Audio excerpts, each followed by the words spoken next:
Hello friends, I am Dr. Anurekha Chariwag, Assistant Professor at the Department of Sociology, Savitribai Phule, Pune University. I am coordinating the paper on Sociology of Gender. Today we are going to discuss a module titled Gender and Disability.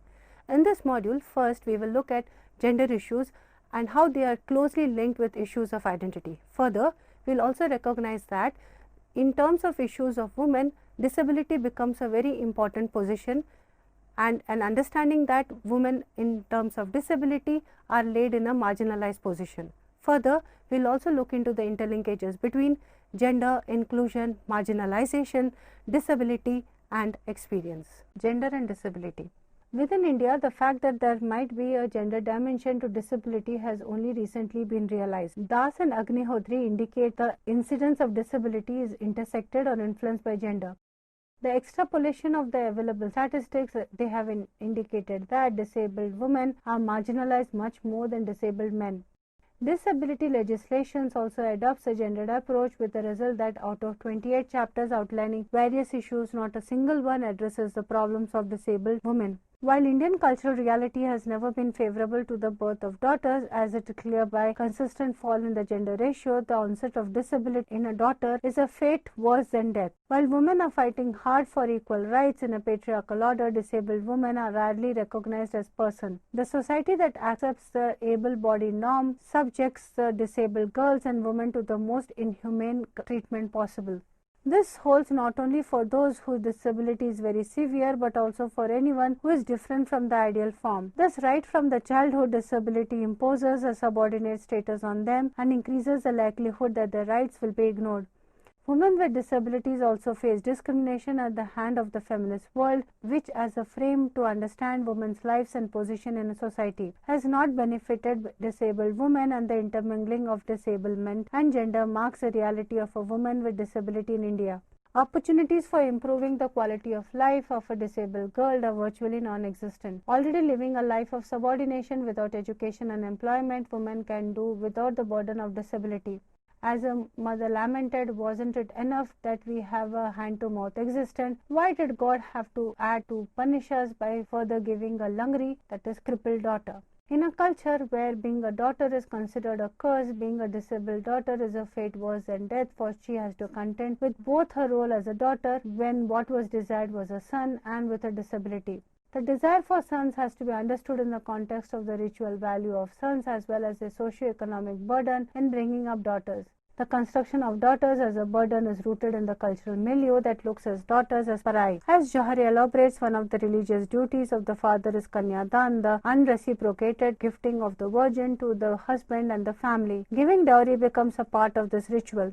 However, the implicit understanding in this practice, however, is that whatever you are giving will be perfect. The disabled girl, when offered a prospective son-in-law, has to be compensated accordingly. If compensation is not possible, then compromises like being married to a widower have to be made. Disability in a son, on the other hand, the traumatic, will still be far more acceptable, as it does not have to be given away. In the chapter on conversations with culture, I have spoken about the negative rendering of the disabled woman. Consequently, a culture in which arranged marriages are the rule, it puts a disabled woman in a difficult position. While there is a possibility of resistance, however difficult to this cultural arrangement for the normal woman, for the disabled girl it is an uphill task. Some disabled girls in the rich or middle class might be able to negotiate the difficulties inherent in the arranged marriages, albeit with a great deal of compromising. Disabled sons retain the possibility of marriage, as they are not gifts but receiver of gifts. Disabled as well as non-disabled men seek normal women as wives, therefore participate in devaluing of people because of their disability. The preference for a son in the larger Hindu community in India is in keeping with its religious philosophy, has now been coupled with technology that can prove a test to the screen and determine the sex of an unborn fetus. The 2011 census indicated a continuing preference for the male child over female children. The latest child-sex ratio is in 914 female against 1000 male, the lowest since independence. In a society where there is widespread female abortion, aborting imperfect children will not cause any stir or rancor. While there is ongoing discussion of the ethical contradictions that prenatal sex testing poses for feminists, prenatal testing to identify and adopt children at risk for disabilities does not get addressed. For disabled women themselves, these issues become secondary because cultural stereotyping denies them the role of motherhood. Disabled women are, however, denied the possibility of this fulfillment as marriage and procreation as both difficult achievements in a socially restrictive environment. The denial of women's traditional roles to disabled women creates what Fine and Ash term hopelessness, a social invisibility and the cancellation of femininity that can force a disabled woman to pursue the female identity valorized by the given culture but denied to them because of the disability. A great deal of thoughtful work by Indian feminists analyzes the impact of the evaluative male gaze. However, the essential difference between being sexual objects and objects of stare have not been understood. If the male gaze makes a normal woman feel like passive objects, the stare turns the disabled object into a grotesque sight. Disabled women contend not only with how men look at women, but also how an entire society stares at disabled people, stripping them of any semblance of resistance. Davis cites a scenario described by Annie Finger's interpretation of an imagined meeting between Rosa Luxemburg and Antonio Gramsci, each of whom are disabled, with Rosa being given the temporary power of the able gaze. We can measure the startled reaction as he glimpses him, the misshapen dwarf, limping towards her in a second-hand black suit so worn that the cuffs are frayed and the fabric is turning green with age. Her eye immediately drawn towards his disrupting in the visual field. The unconscious flinch, the retaliating that she's staring at him, to rapid turning away of the head. Then, the moment after the consciousness that the quick aversion of the gaze was as much of an insult as a stare, so that she turns her head back but tries to make her focus general, not a sharp gaze, Comrade Rosa. Davis points out the irony is that Rosa has walked with a limp her entire life, and yet she found this abnormal. This brings a throbbing pain in me when I realize that to remove the stigma is next to impossible. When books say, "Am I not a woman?" I get confused if I could say, "Am not I a disabled?" Few years back, when I went to see the marble sculptures of Alison in Trafalgar Square, my first reaction was that it was a wonderful example is found in the life of a disabled artist, Alison Lapper. Apparently, the artist Mark Quinn wanted to introduce some form of femininity. The adjacent lenses column seemed to be the epitome of phallic monument. A significant statement which was entitled "Alison Lapper Pregnant" could be appreciated. Nelson, who was crippled and blind, is thought of as a war hero. His disability does not enclose him and a pity is not aroused. A review told me that the able-bodied artist Mark Quinn said the sculpture makes an ultimate statement about disability, that it can be as beautiful and as a valid form as any other. My contention is that indeed disability is a social category, is problematic though beautiful, but extremely complex. The statue is not the only personified courage and bravery, but also signifies sexuality and maternity. I discovered that she is an artist in her own right who has created an inspirational series of photographic self-portraits with a child. The statue is in a way a portrait of resistance. With this sculpture seems to transgress normative ideals that it reminded me of the damaged part. In a way, the representation of the disabled body is opposition to ideas of beauty. In a society in India, any aberration from normally accepted archetype is seen as marked deviation. The impaired body becomes a symbol of infection.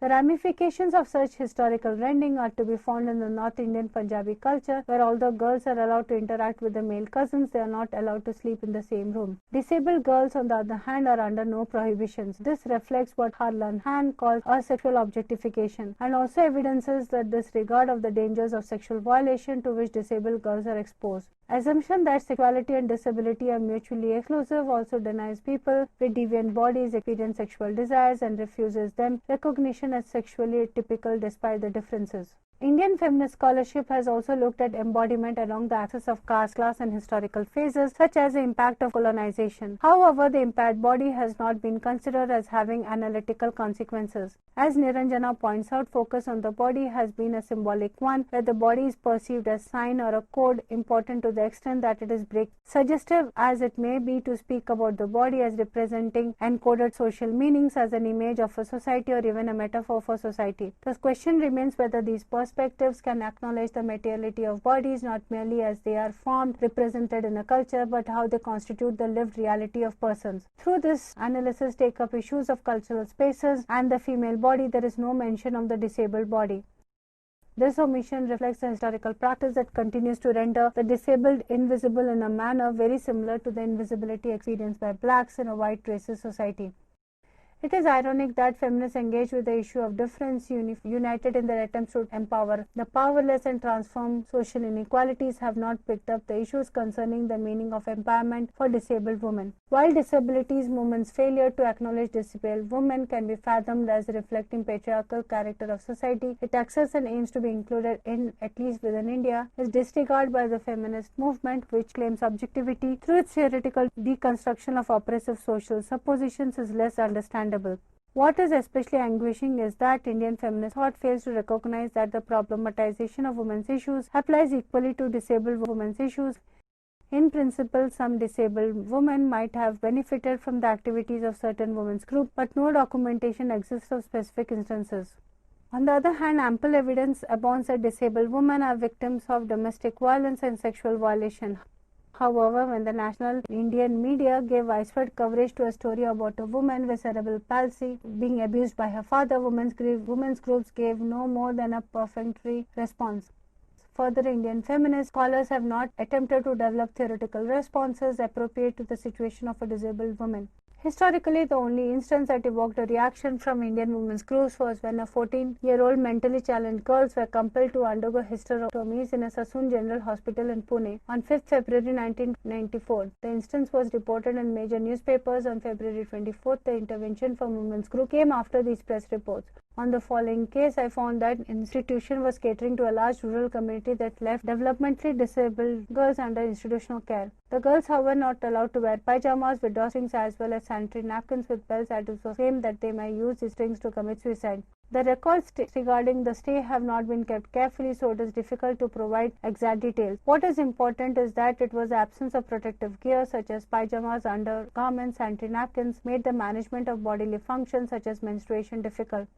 To deal with the problem of menstrual hygiene, the hospital decided to go ahead with hysterectomies. Notwithstanding this paternalistic deprivation of women's necessities, boys in the same institutions were issued pajamas, complete with dusting that could be easily turned loose than any sanitary napkin could be. However, in the case, the danger of suicide was apparently not perceived. Sadly, this instance was not translated into a broader effort to open a dialogue about enforced sterilization of developmentally disabled women.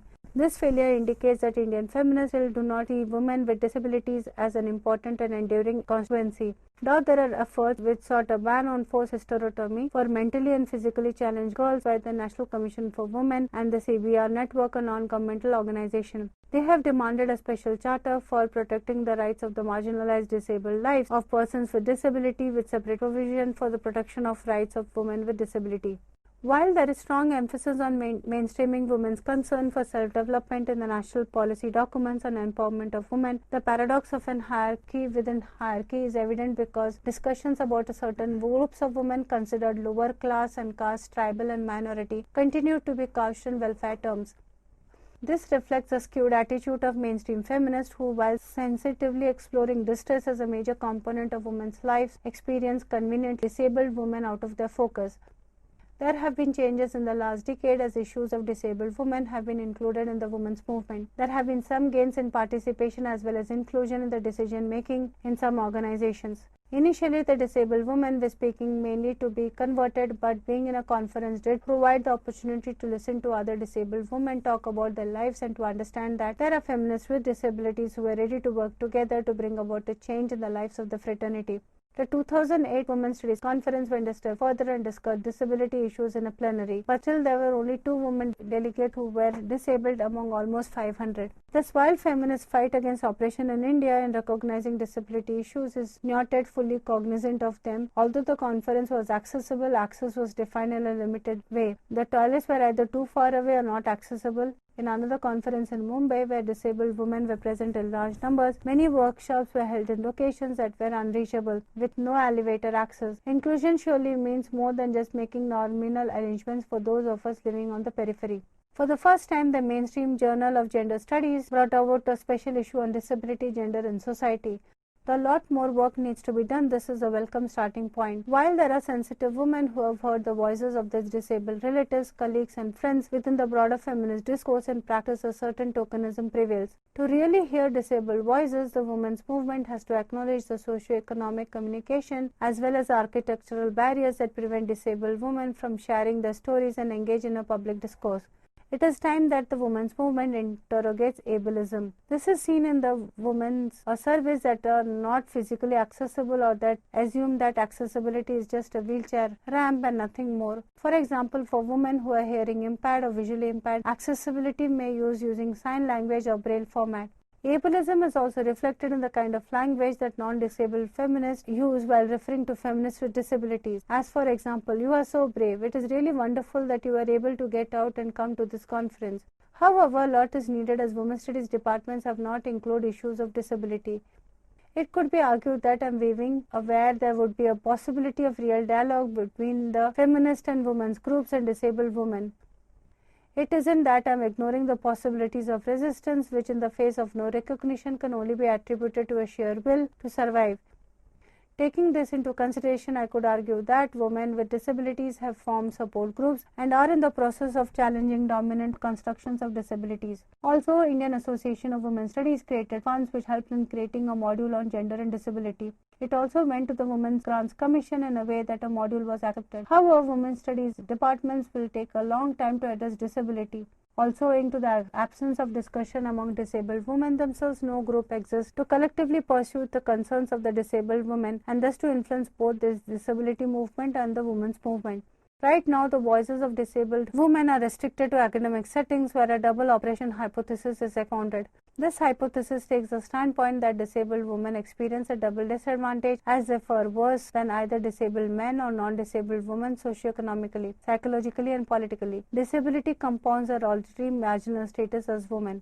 Many feminist thinkers in the field of disabilities have objected to this double disadvantage approach since this literature does not empower disabled women.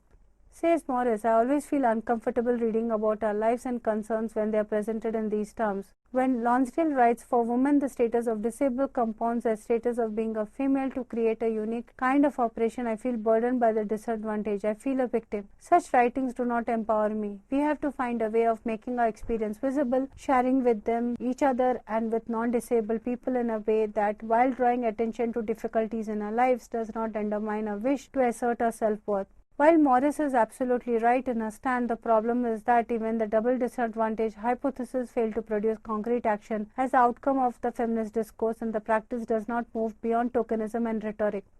The struggle in India is very similar to the battle that feminism, which was cognizant of difference between women, engaged with as a political movement. It had to fight continuously for the mainstream feminism to acknowledge the dangers inherent in adopting the universal category of women and by default the exclusions of those living on the periphery and margins. Says Elizabeth Weed, "For those outside mainstream feminism, women's experience never ceased to be problematic. The common ground of sisterhood long held as white feminist ideal was always more utopian than representative slogan. Worse, it was coercive in its unacknowledged universalism and unrecognized exclusions." Indian disabled women experienced this exclusion when feminist theory and practice in India continued to ignore their experiential realities of discrimination, ignorance and neglect. Feminists reinforced the construction of disabled women as being outside the hegemony of normalcy. Consequently, the much needed political action has not been forthcoming. The resistance offered by disabled women has only led to a superficial acknowledgement of differences with an implicit assumption that the core issue is gender. The perceived need is therefore to raise the gender issues presumably adequately enough to address all women's life regardless of their backgrounds and differences.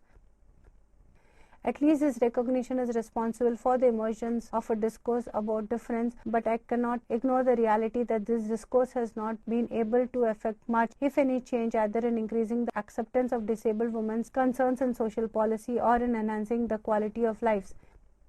According to Menon, a more fundamental reason for the total absence of disability as an issue in the Indian women's movement and the comparative lateness of its emergence in the Western women's movement could be that feminists all over the world have usually assumed women to be a category that is self-evident. In one sense, this has been the internal colonization. That is, there is an unsupported assumption that all women, regardless of the differences from one another, have obvious shared concern. This abstraction of women emerged from a feminist posting of difference as a challenge to the abstract category of citizenship, which assumed masculinity as the norm. Up to the late 1970s, sisterhood is global seemed unquestionable feminist truth. The challenges of women from color and other stigmatized and marginalized group of women show the category of women to be another abstraction, which in turn assume the white middle-class heterosexual woman to be the norm. In India, this kind of challenge has come from feminists of minority communities. The charge is that the women's movement has assumed the Hindu upper caste woman to be the norm, and this critique has emerged most clearly in the debates over the Uniform Civil Code. Menon, a vociferous activist in the women's movement and a political scientist by profession, feels that the invisibility of disability within feminism occurs because of mechanisms similar to those that have made women in general invisible in the larger society. But as feminists who felt disturbed by the neglect of disability studies, she thinks that the movement has a potential to grow and change. Another reason for the failure to represent women with disabilities is that within the Indian women's movement, there are far too many issues and far too few resources. Consequently, action has been oriented to the dramatic patterns that resonate in the lives of the majority of women who are able and normal, rather than to the minority who fail to exercise voice and agency. Notwithstanding the current reality of exclusion of disabled women within the Indian women movement, I would argue that simply deciding to include them is insufficient. The problem cannot be solved so easily by merely adding on disabled women as another category to the list of matters or kinds of issues requiring attention. Offering a feminist account of disabled girls is problematic because it requires including them in the discourse. However, writing a subject, for example, disabled women, into the ongoing discourse necessitates a certain exercise of power to construct the subject in some form, to give her shape and to breathe life into her. This cannot be accomplished without knowing how she might construct herself. This process requires a certain reflexivity. To explore the possibilities authentically and adequately requires the process to have a dialogical character.